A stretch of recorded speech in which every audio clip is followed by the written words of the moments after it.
How low do you think home mortgage rates will go? 4%, 30-year fixed. Do you think it'll break 4? Don't know. I think that's close enough.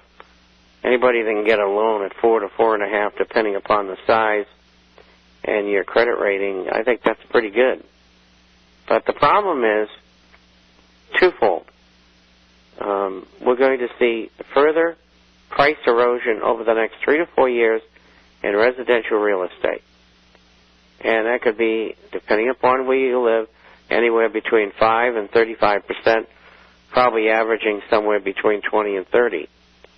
And so you have to continue. You buy a house for $100,000, get a 4% loan, and then you find out 2 years from now the house is really worth, say, $80,000. And if I'm right, the value of the home doesn't go up for 10 or 15 years. It's certainly not a very good investment. So I don't see any movement in that area. We got 2 reports that are in the next issue about commercial real estate, which is down about 30% already, 35%. It's Judge Soros and others say it's coming down another 35%, which matches our figures of 60 to 70%, which were projected.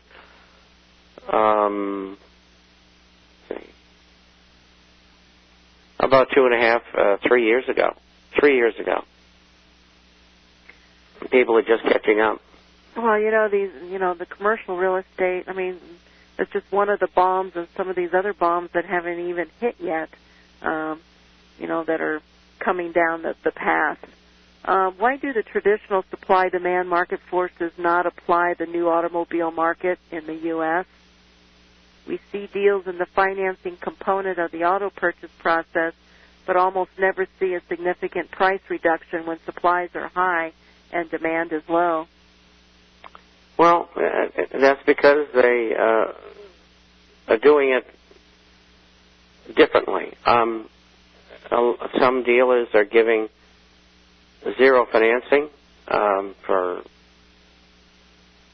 6, 7, 8 years, and at the same time keeping prices the same. One has to offset the other. I mean, for the last 7 years, for all intents and purposes, manufacturers haven't made any money. And it's because to keep the assembly lines going, they were virtually giving cars away. So, production's down an average of 35 to 40%. This year and next year, it'll be off 50 to 60%. And it's going to stay there for years. These people just don't know it yet. The prices haven't come down in anything. I mean, you go out there and the food prices haven't come down. Prices anywhere have not come down. I mean, isn't that just part of the inflationary impact of, prices rise, but they never really come back down? Well, recently I see many countries saying that inflation has come down. And, of course, they're lying. It's come down somewhat, but not appreciably so. And figures are saying that inflation's 2% or 2.5% after being over 10%, that they just aren't true.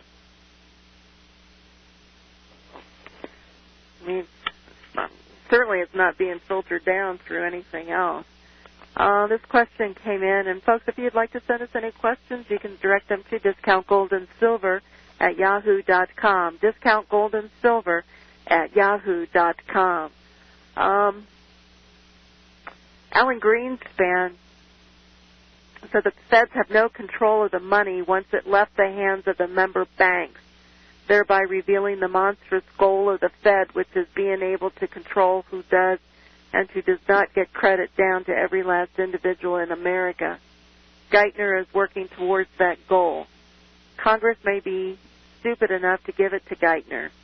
And this gentleman was encouraged to hear some congressmen balk at the idea. Your comments, please. Well, let's take that in section. Start from the beginning. Because it's more than one train of thought. Alan Greenspan would lament that the feds have no control of the money once it left the hands of the member banks. All right, stop there. They certainly do have control. He's a liar. And he's never been anything but a liar. And he's the one who was responsible for all of the mess that we're in, because he executed the orders that were given to him by the Illuminati behind the scenes. The major amounts of money went to Federal Reserve banks, members of the Federal Open Market Committee, which is 12 banks. Or 13. It's either 12 or 13. They get the money. They own the Fed. So how can the Fed say we can't control it once it gets to them? It's a non sequitur. It's crazy. It's not an answer. Because the people who get the majority of the money were people who own the Fed. So it's not even an answer. Okay, go ahead. Then he goes on revealing the monstrous goal of the Fed, which is being able to control who does and who does not get credit, down to every last individual in America. And Geithner is working towards that goal. Well, that's true. You know, the most important thing of all the things you see going on is the bailout is only for the financial institutions that are Illuminist dominated. Nobody else is getting anything. I mean, you've got Goldman, J.P. Morgan, Deutsche Bank, and then the big brokerage firms like Morgan Stanley, and so on. They're getting all the money. Now, yes, medium and small-sized banks are getting small amounts of loans, but most of it's going to the biggies, and they're the ones that caused the problem in the first place, along with the Fed and the rating system. It comes back full circle. The American people are getting robbed. They'll never get that money back. Never. In fact, from a point of view of an American citizen, they're better off having all their money in gold and silver and hoping the system collapses, because they'll be rich. And that is what's going to happen. And all these people who have done this and continue to do it, they're all going to be tried, and their fortunes are going to be taken from them, and they're going to end up in jail.